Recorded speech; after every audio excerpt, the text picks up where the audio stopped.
This is the Genie 13570. 135 feet of height, 70 foot of outreach.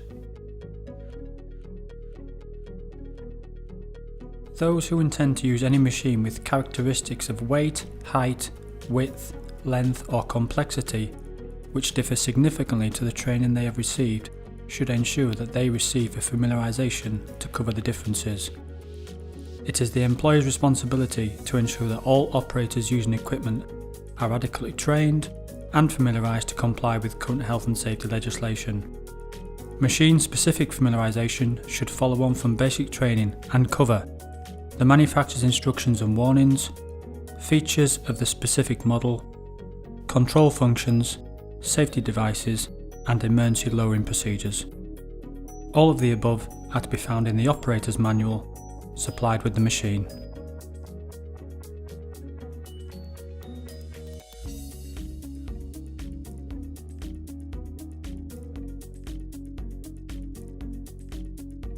There are two models, the Z model and the ZX model.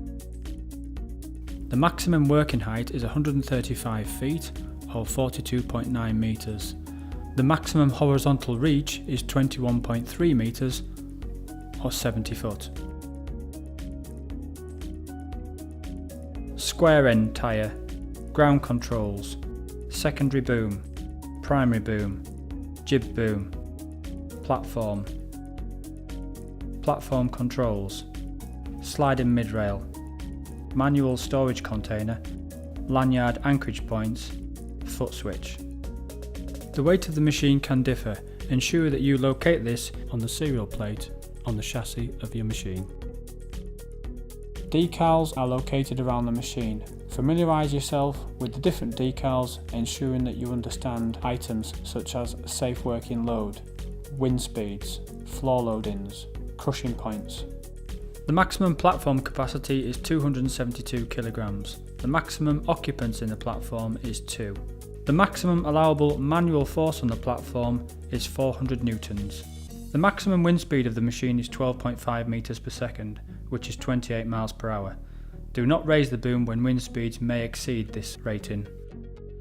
Never depend on the tilt alarm as a level indicator. The tilt alarm sounds in the platform only when the machine is on a severe slope. If the tilt alarm sounds whilst the boom is lowered, do not extend, rotate or raise the boom above horizontal. Move the machine to a firm, level surface before you raise the platform. If the tilt alarm sounds when the platform is raised, use extreme caution. The machine not level indicator light will come on and the drive function in one or both directions will not operate. Follow the steps to lower the boom before moving to a firm, level surface. Do not rotate the boom while lowering. If the tilt alarm sounds with the platform uphill, follow the procedure. 1. Lower the primary boom. 2. Lower the secondary boom. 3. Retract the primary boom. If the tilt alarm sounds with the platform downhill, follow the procedure. 1. Retract the primary boom. 2. Lower the secondary boom. 3. Lower the primary boom. Do not drive the machine on a slope that exceeds the maximum uphill, downhill or side sloping rating of the machine. Please note that slope rating applies only to machines in the stowed position or lowered position. The maximum slope rating in the stowed position, platform downhill, is 45% or 24 degrees, platform uphill 30% or 17 degrees, side slope 25% or 14 degrees. Slope rating is always subject to ground conditions and adequate traction. Ground controls, LCD readout screen, red emergency stop button, glow plug button, 3-position key switch, engine start button, function button, circuit breaker, alarm, bypass recovery key switch, bypass key position to be used to level the platform if the ground control display shows platform out of level P22 and the platform level controls do not work. Please refer to the operating instructions contained in the manual. The recovery key position should only be used by trained and authorised personnel. High speed function enable button. Low speed function enable button. Emergency power button. LCD screen control buttons. Engine speed select button. Platform control panel. There are two types of control panel. Your control panel may look like either one of these. The new control panel uses buttons instead of membranes. Number 1. Horn button. 2. Platform not level indicator light. 3. Machine on incline indicator light. 4. Lower platform boom indicator light. 5. Lower retract secondary boom indicator light. 6. Used for optional equipment if fitted. 7. Generator switch with indicator light if fitted. 8. Emergency power switch. 9. Glow plug for diesel powered machines. 10. Engine start switch with indicator light. 11. Engine idle select switch with indicator light. There are two options here. Hare for high idle, tortoise for low idle. 12. Platform overload indicator light. 13. Power indicator light. 14. Check engine indicator light. 15. Low fuel indicator light. 16. Fault indicator light. 17. Red emergency stop button. 18. Proportional control handle for drive function and thumb rocker for steer function. 19. Steer mode select switch with indicator lights. 20. Single axis proportional control handle for secondary boom up and extend and down and retract function. 21. Drive select switch with indicator light. Machine on incline symbol is low range operation for inclines. Machine on level surface symbol is high range operation for maximum drive speed. 22. Thumb rocker for jib boom extend and retract function. 23. Dual axis proportional control handle for jib boom up and down and platform rotate left and right functions. 24. Axle extend and retract switch with indicator lights. 25. Drive enable switch with indicator light. 26. Thumb rocker switch for primary boom extend and retract function. 27. Dual axis proportional control handle for primary boom up and down and turntable rotate left and right functions. 28. Platform level switch.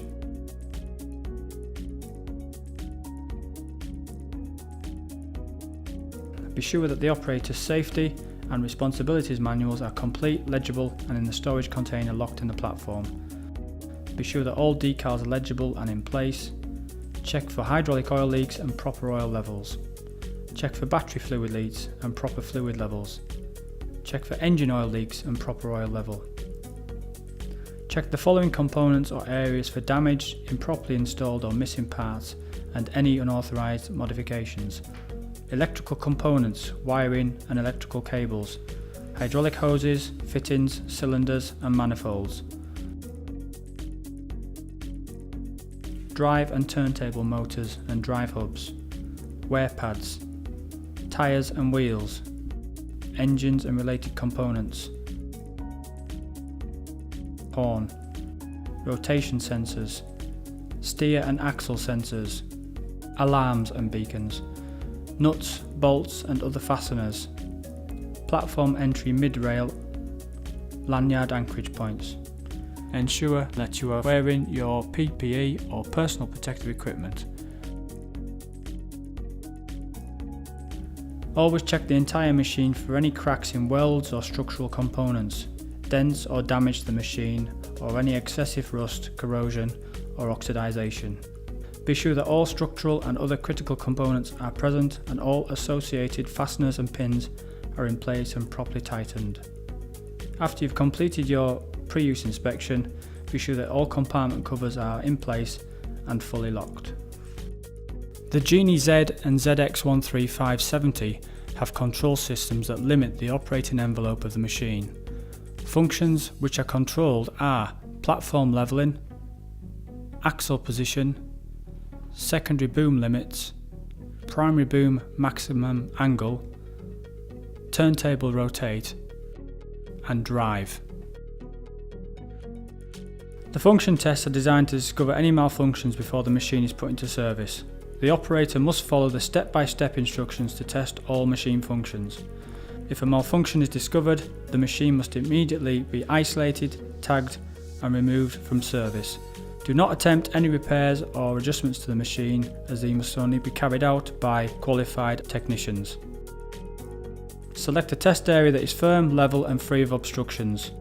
If the machine is not in a safe area that is free from obstructions, please report to your supervisor or manager and have the machine moved to a more suitable area. At the ground controls, put the key into the platform and select it to ground control. Pull out the red emergency stop button to the on position. The beacon should flash. To start the engine, push in the glow plug.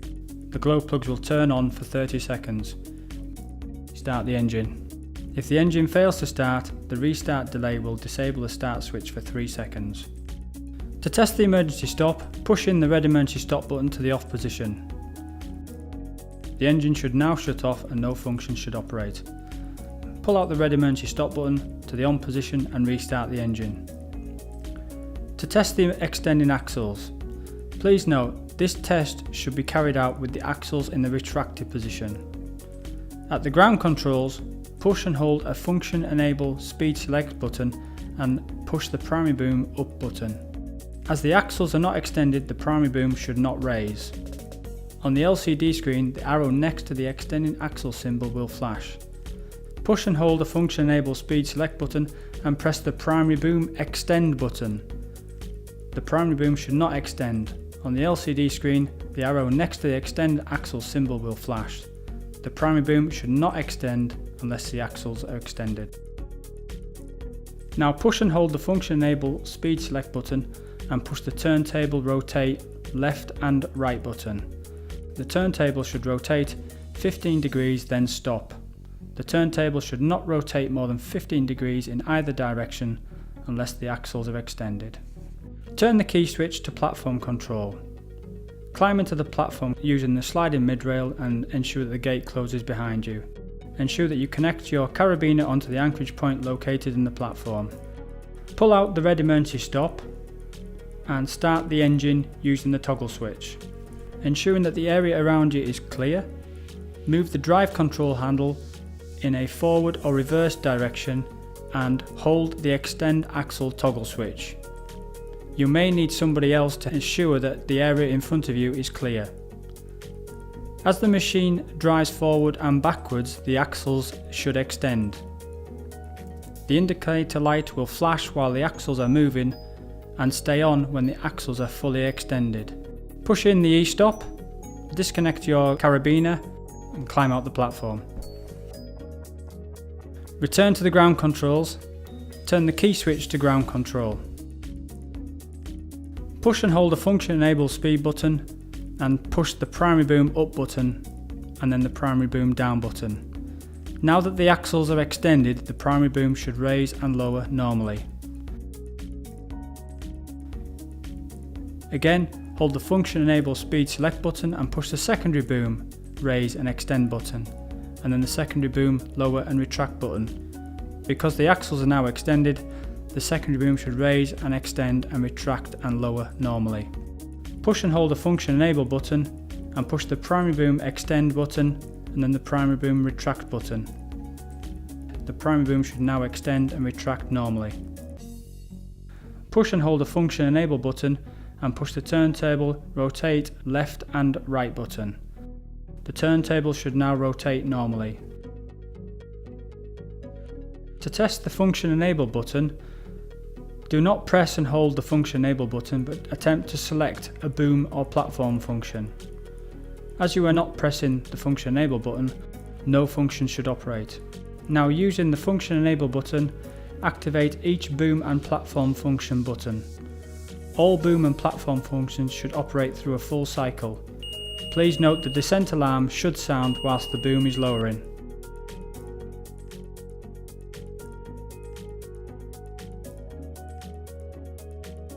To test the emergency controls, push in the red emergency stop button and shut off the engine. Pull out the red emergency stop button. Simultaneously push and hold the emergency power button and push each boom function button. All boom functions should operate. Please note, to conserve battery power, test each function through a partial cycle. Now restart the engine. To test the tilt sensor, press one of the LCD screen control buttons until turntable level sensor X direction appears. The LCD screen should display the angle in degrees. Press the LCD screen control button until platform level sensor degrees appears. The LCD screen should display the angle in degrees. X direction relates to across the chassis. Y direction is along the length of the chassis. Press the LCD screen control button until primary boom angle to gravity is displayed. Now, using the ground controls, raise the primary boom and observe the LCD screen.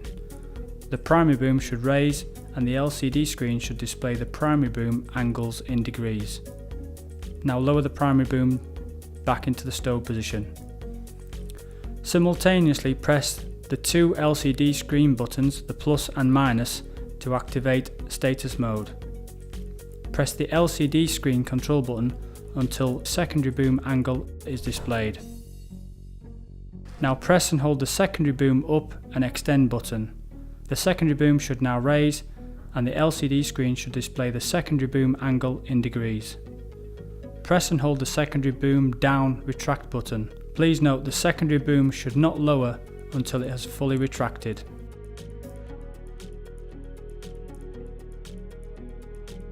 Now turn the key to the platform control and climb into the platform. Connect your carabiner to the anchorage point located in the platform. Start up the engine and test the emergency stop by pushing in the red emergency stop button. The engine should now shut off and no functions should operate. Pull out the red emergency stop button and restart the engine. Test the horn by pressing the horn button. Test the tilt sensor alarm by moving a toggle switch such as engine idle select switch. The alarm should sound at the platform controls. Testing the foot switch. Push in the platform red emergency stop button to the off position. Pull out the emergency stop button, but do not restart the engine. Put your foot down on the foot switch and now attempt to start the engine by moving the start toggle switch to either side. As your foot is on the foot switch, the engine should not start. Take your foot off the foot switch and restart the engine as normal. The engine should now start. Do not press down the foot switch and test each machine function. No functions should operate. To test machine functions, press down on the foot switch and activate each function control handle, toggle switch or thumb rocker switch through a full cycle. All functions should operate. Your machine has 4 modes of steering: front wheel steer, rear wheel steer, crab steer, all wheel steer. Use the toggle switch to select the steering mode you require. To test drive and braking, press down the foot switch and slowly move the drive control handle in the direction indicated by the blue or the yellow arrow. The machine should move in the direction intended. When you return the handle to the center position, the machine comes to a stop. Please note that machines have what's called hydraulic ramping, which will slow the machine down before it comes to a full stop. The brakes must be able to hold the machine on any slope it is able to climb. Test the drive enable system. Press down the foot switch and lower the boom. Rotate the turntable until the primary boom moves past one of the circle end tyres. On the control panel, you should notice now that the drive enable indicator light has come on, and this will remain on while the boom is anywhere within this range. Move the drive control handle off center. The drive function should not operate. Now move the drive enable toggle switch and slowly move the drive control handle off center. the drive functions should now operate. Please note that when the drive enable system is in use, the machine may drive in the opposite direction that the drive and the steer control handle is moved. Use the colour-coded direction arrows on the platform controls and the drive chassis to identify the direction of travel. If the drive control handle is not moved within 2 seconds of moving the drive enable toggle switch, the drive function will not operate. There are 4 ways to test the limited drive speed. Extend the primary boom 1.2 meters, raise the primary boom to above 10 degrees, raise the secondary boom to above 5 degrees, or extend the jib boom 30 centimeters. In all cases, with these functions in these positions, the maximum achievable drive speed should not exceed 30 centimeters per second. Your machine is equipped with a drive tilt cutout. If available, drive the machine onto a slope with a chassis angle is greater than 4.5 degrees along the y-axis. Carry out this procedure in accordance with the operator's manual.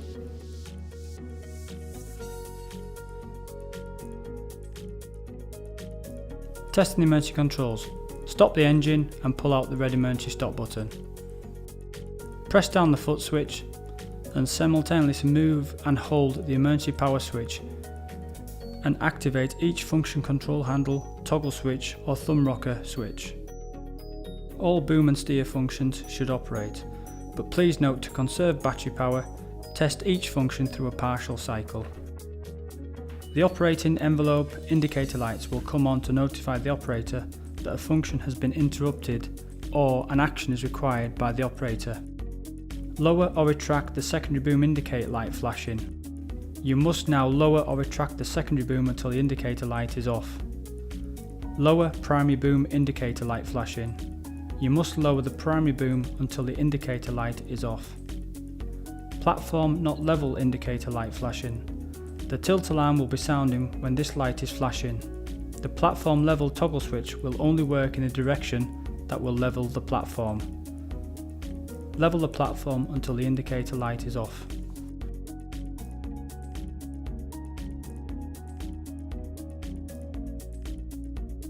Platform out of level P22 code. Bypass key position to be used to level the platform if the ground control display shows the platform out of level and the platform level controls do not work, and P22 is indicated in the LCD. To operate, turn the engine off at the ground controls. Turn the main key switch to the ground control. Open up the canopy and remove the key from the main key switch and insert the key into service bypass. Turn the key once down into P22 position.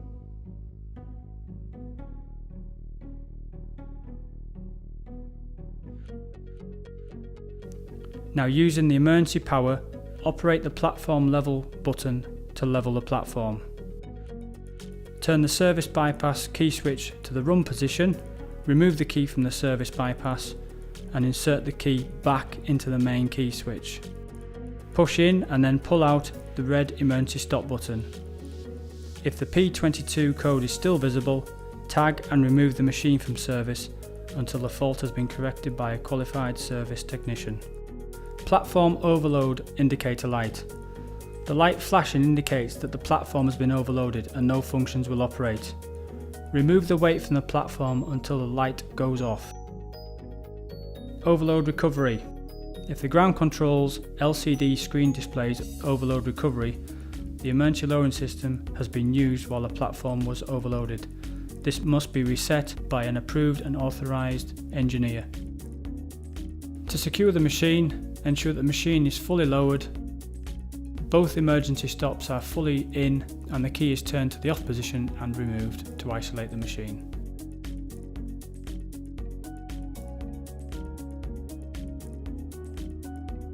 Contained within the black box, you will find the instructions for the use of the Genie OPA. Please read the manual thoroughly before using the operator protective alarm. Users should seek to minimise the risks of entrapment or crushing when devising a suitable method statement for any particular job, but particularly if working close to overhead structures. Before using the MEWP each day, the operator should check the OPA system to ensure there are no visible signs of damage to any part of the system. After starting the MEWP up, the OPA will automatically test itself. If functioning correctly, the MEWP will start as normal. If not, the OPA will emit an SOS signal, which is 3 long beeps and 3 short beeps, and the MEWP will not start. Please note, if this SOS signal is sounding, the MEWP must be isolated, tagged and reported to your supervisor. The OPA is automatically enabled when the operator's foot is placed on the foot pedal, and it is disabled when the foot is removed. The operator should note that the MEWP's lift capacity will be reduced by the weight of the OPA. This is 8 kg in total. The OPA is activated by pressure on a sensitive strip.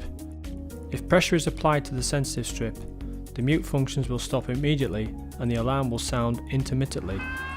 If the operator is able to remove the pressure, they can then reset the OPA using the blue reset switch, and then restart the MEWP and continue working as normal. If pressure is applied to the sensitive strip for more than 10 seconds, the alarm will change to a continuous sound indicating to those on the ground that the operator may need to be rescued.